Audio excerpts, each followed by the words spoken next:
The AMX 30 first prototype has made a reappearance in the WoT Blitz store. And this time it's not available in crates or containers, but for solid gold. The question is it worth getting this tier 9 French enriched medium tank or not? Let's find out in today's video.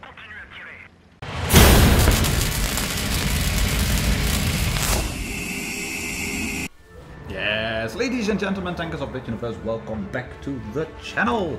My name is Martindogger and today I have a review of the AMX 30 first prototype, the tier 9 enriched French medium tank. And it's an enriched tank, which means it earns more credits than a regular tech tree tank, but it doesn't earn as much as a premium tank. And enriched also means the statistics for this tank can be changed if balance asks for it. Short and sweet, it can be nerfed. I don't really see a case for this being nerfed because I think it's a really well balanced tank. It has a good gun, it has brilliant mobility, it can go hull down at a pinch, but it's offset by fairly weak armor, frontally goodish at best. But the rest, yeah, it's the sides and the rear, it's not brilliant. Then again, it is a medium tank, which is not meant to duke it out frontally with heavy tanks at tier 8, 9 and 10. It's a tank that's made for flanking, it is a tank that is made to get bases early in supremacy, it is a tank that is meant to secure key positions at the map for your team to go to, it is meant to scout, to spot, and yes, it has a good gun, which can do damage, but so do all guns, and if you get hit hard, you will suffer. You will suffer a lot, really a lot. I'm on Vineyards, as you can see over here. I featured this tank together with Meaty69 earlier in one of the tank chairs, and it was actually on Vineyards as well. And you can see what I'm trying to do here, to just circle around a bit, keeping A guarded really. We have the most tanks around here. And I'm being very cautious because I had noticed already there is a Cent 7/1 in all the rest, and I haven't spotted him yet. I don't know where he is. This is the 61. We missed that shot for some reason. But I want to know where the other tanks are. Not all of the tanks are spotted, and I was curious to know more. This one was the PTA, a flanking tank made, yeah, that I really like actually. This is a tank that is a scout, a really badly armored tank as well. And the Cent 7/1 is right over there. There it is. Hello. Luckily he tried to hash me, which meant that he didn't do massive amounts of damage, because the hash didn't penetrate, only some splash damage. But I'm trying to go hull down over here, and I'm using the gun and the gun depression to the maximum effect. You can see that over here. That one misses on the KV5, but I'm using everything possible to go hull down. And as much as this tank is a flanking tank, that doesn't mean you have to go running around like mad, getting the flanks constantly. What you can do is just, yeah, basically relocate on the spot. You can see I've been relocating from the house, like backwards, then even more backwards, and then some more back. And I'm trying to go down. I get shot by the IS-3 and I got shot by the KV-5, but I had already noticed that we are winning on points. Trying to penetrate the IS-3 frontally, dunk one into the ground, going to APCR, it's not really needed. Killed him. But you can see we are, we're good in terms of victory points, in terms of bases and in terms of tanks. And even though the Reds are still slightly ahead, I know that we can back this game, really. We can do it. There's a Cent again, and you can see again I'm going hull down because I know there's a depression over there. So I think that Wargaming have really nailed the description for the exceptional AMX 30 first prototype. Streamlined hull, graceful ease, powerful engine, the gun unleashes an avalanche of shells on the terrified enemy, superior maneuverability. But yes, this is a tank for real pros, and I don't like the word pros really. Well, this is a tank for experienced players. This is not a tank that is meant for new players. If you're new to the game, don't just buy this tank and try to go into tier 9. You will get hammered pretty bad. Why? Because it is a good tank and you can bounce an occasional shot if you are very lucky. This one was extremely lucky. But yeah, you are in tier 9. You're gonna face tier 10s and if you've done like say 500 battles or so, this is not a tank you want to be driving in tier 9, because this one asks you to bring map awareness and that type of skill into the game. And you have to get that through playing. Right, stats and numbers first, armor profile. So first some stats and numbers using blitzstars.com. And it's a bit hard to compare the AMX 30 to other premium / enriched tanks, because there's only one really in T9, the T55A. But if you look at the statistics here, it's really a tank that does a lot of things good and that does some things a bit worse than other tanks. But it's fairly well balanced, as you can see. 232 penetration on AP, that's around middle of the pack. The pattern and the T55A have it far worse, and so does the T54. But you've got APCR for premium ammunition giving you 263, and the other tanks, they have that a slight bit better. As you can see, not a lot, but just a bit better. The prototype 300 on heat, that's a lot. And of course the Sense 7/1 gets hash, but that one is then offset by better alpha damage per shot. The alpha is 310, because you have a 100mm gun, not a 105, which would give you 350. But all in all, rate of fire, caliber, shell velocity, 1000. It's good, not brilliant, but it's good. And I think I would run the tank with the calibrated shells. You could do with a rammer, obviously, but fitting calibrated shells gives a 244 of pen and 276 on APCR, which is better for me because it's a flanking tank. It's not meant to juke it out frontally. You don't have the armor really. The weapon handling, however, is really good. Dispersion, aim time, good stuff. Gun depression, 10 degrees. That's really nice to have. It's the best in class, coupled with the pattern and the Centurion 7/1. And your speed is 60. And that's where it starts outclassing the other mediums, except for the PTA. The PTA and the AMX 30, they are both prototypes and they play in very similar fashions. They rely on relocating on maneuverability and on a gun, and they sure as hell do not rely on armor. You can see it over there, 80, 30, 30.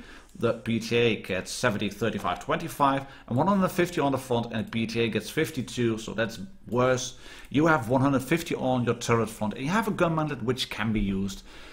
But look at that traverse as well, 54, no more traverse. It's a really good tank. It relies on maneuverability and it does not rely on armor. And to show you what I mean, we're going to use Armor Inspector here with some lovely textured view as well. And as you can see, it also gives the numbers for turret rotation and gun depression and all.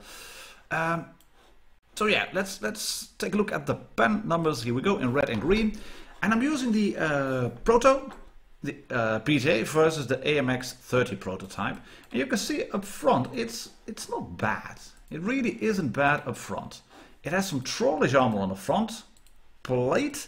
It has some trollish armor on the front of the turret. The gun mantlet is your only real form of armor, but due to the shape, you can see you get some really troll areas of bounce, and if you wiggle around like that and you make it hard for them to hit you, yeah, you can produce the occasional bounce. The front plate itself is actually, you can see the upper part is armored. It can become an autobahn zone from time to time. That lower plate, not so much. You would have to go to a lot of gun depression. But if you hide the tank, if you expose only the top plate of your frontal hull, don't poke out too much. You can't really side scrape, as you can see. You might catch it on the tracks from time to time.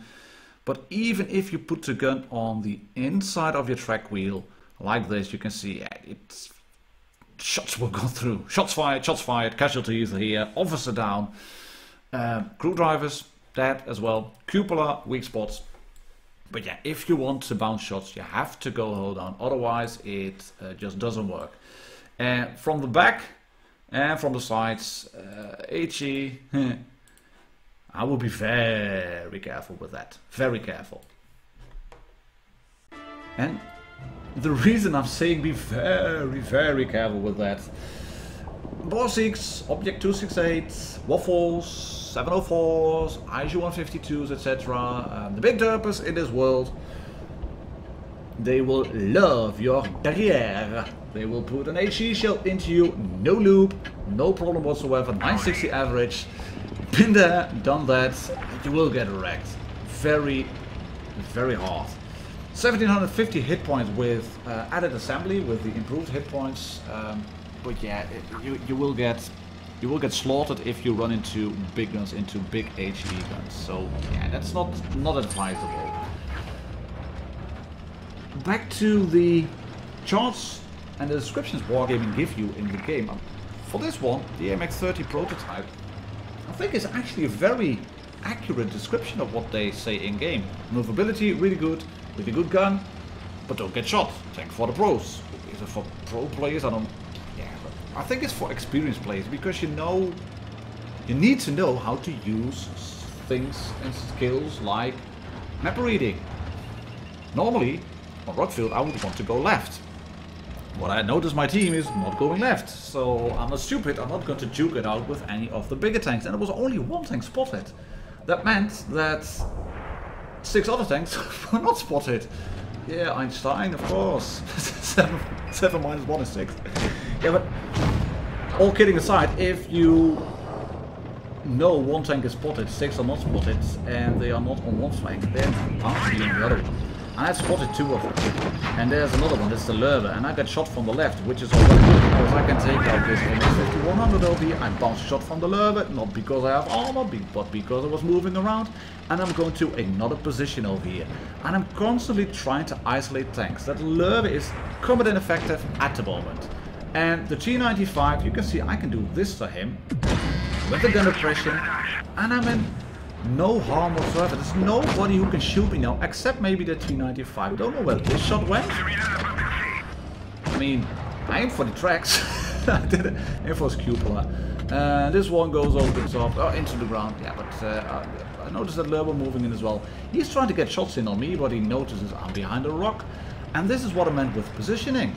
And we'll just go forward now. Just one more spot forward. Right, there's a Lurber still, I'm spotted, it's all well and good. Jagdtiger at the back, I don't know where the AMX CDC is, that's the Type 61 in our spawn. And I'm mostly worried about the CDC, because I know that player, I've played against him before. He's a good player, and then the CDC, with that mobility, yeah, I don't really want to get hurt by him. And did you notice how we're positioned on that rock, trying to spot the T95? I parked myself behind the rock, gave him just a little bit to shoot at. He shot into the ground, he shot again, he has adrenaline running, but I'm happy to roll it now.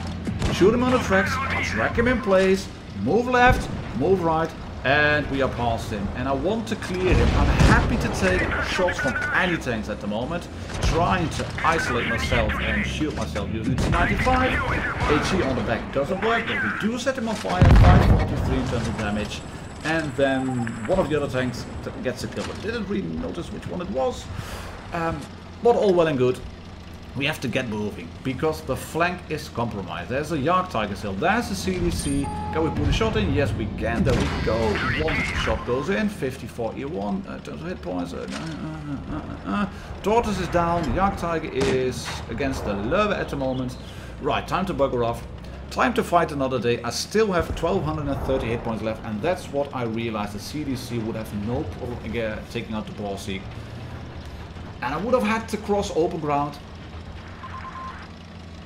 And that would have cost me probably, because I don't know where the T-44-100 was. But I do know where this Jagdtiger is, and I want to take him out. He is a dangerous gun, but he also hasn't got a turret. So that means I can now rush around, shoot him in the side, and secure the kill. Right, T-44 is not moving in. So we're going for the CDC. And if you are ever in a 2 versus 2 situation, or a 1 versus 2, or a 1 versus 3, and you have a tank spotted, and you know you can charge in on him without getting shot, or at least you have a reasonable indication you will not get shot, then go in. Take out a tank. I think there was maybe APCR from the CDC, but we can take him out with a certain effort, and yeah, except for the one shot, I didn't lose any hit points. That one dipped slow, but I wasn't ready to aim in. You can see again I'm stopping over here. Where's the T-44-100 going? He's behind a rock. Yes, he is. Right, then I can move in now. And I can use the gun depression again. I've been moving from one hold down spot to another one. Hold on left, hold on right, up front and center. Here we go again. Into him, and he shoots into the ground. Thank you very much. I wanted the lurber to go left on the rock so we could make a pincer movement. So I tag that on the map. It doesn't really work out. But even if I have 1087 hit points left over here, I'm still not going to rush in. In terms of DPM, I would win. But if I would miss 1 or 2 shots, or if he would use HE, then I would have had a problem. Because the lurber, yeah, it's a good tank, but I wasn't having much faith in him as a player, even if he has 64 hit points left and he kills the T-44-100, because he was camping after all, and I'd rather have some more hit points left and then be really sneaky in the end. But this game on ROCKFIELD gave me a first class medal, 4.6k damage, first class on encounter. High caliber as well, 3 kills. Would have wanted to have the 4th one, that's why I said negative to the lurber, where he did play an effective game. But I think that last kill would have given me the ace, or maybe even the kill on the CDC. But then again, this is the type of gameplay you will want to do in the 31st prototype. And it's not a 31st prototype, it's an AMX 30 first prototype. Premier prototype? How do you pronounce it in French? Don't know really. But yeah. Again, we are top tier. I realize that now I have only top tier games in this review. I probably would like to include one where I'm bottom tier, but the gameplay doesn't change. You have to be even more careful with the big guns. FVs will wreck you as well because of your thin side armor. But this one too, it's flanking a lot, and we've had one game where we were really careful. Vineyards, we secured the flank and just stayed and sort of darted around. We have one game where we spotted up early, then secured the flank, isolated tanks constantly, and then won the game. And this was going to be a bit more in terms of really pushing the left side or the right hand side of a map, the eastern side, kill tanks, and also setting them on fire for a fair bit actually. Again, we're isolating tanks. T-49 got himself isolated. Then we can shoot the T-44. I'm going to switch to HE now because he's showing me his Russian derriere, and we set him on fire, and he's burning and burning and burning and burning. Can he burn out? Can he burn out? Ah, for 92. Ah, PTA gets him for 92. Right, good shot by him, but still we're going to get this shot in. It doesn't penetrate. It does connect, but he gets one into me as well. And it also is going to give you a very nice look at the armor profile of the AMX 30 first prototype. You can see that front plate, it's not a guaranteed pen, even with good guns, and that mantle, it's really good. All in all, we are flanking, we're wolfpacking here. We've secured C-cap. I can shoot him once, leave him on 35 hit points, then the proto gets 15 off of him, or leaves him on 15, and I can get this little kill. There we go. And I'm already hold down. And this is experience. I knew that if I pushed in on that AMX 30, and if I would push really hard in on him, I would be in open view of the AMX 50-120 and the E75 and maybe the T95. He's luckily in that little dip in the top left hand side corner of the map. But this little ridge over here, when I parked myself, that little depression, it shielded me from any harm, and I was held down right away. And that is a thing that's called experience. You can't get that from a description in the game. You can get it from videos in a certain, to a certain extent. If you just watch a video and you think, alright, that guy is showing some really cool skills or showing some really cool moves. Let's just copy what he's doing. That really works.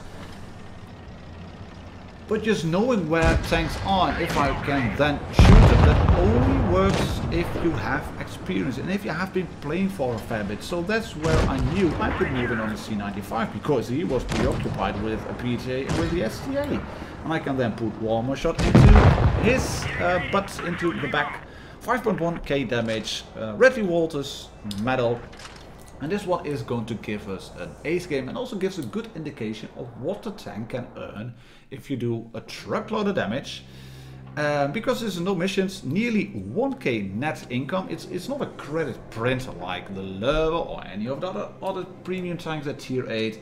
But 100k of credits income for 5k damage, that's not bad. It's not bad. It's a really, really good tank and a solid credit earner. And I would recommend it if you like medium tanks that have gun depression and that have great maneuverability. And if you can use those two things, then you will be successful in the AMX 30 prototype. And remember, ladies and gentlemen, tankers of Blitz Universe, do not get shot because, yeah, you will regret it. Thank you very much for watching. I catch you all on the next one. My name is Martindogger. Cheers, happy tanking, and enjoy the weekend.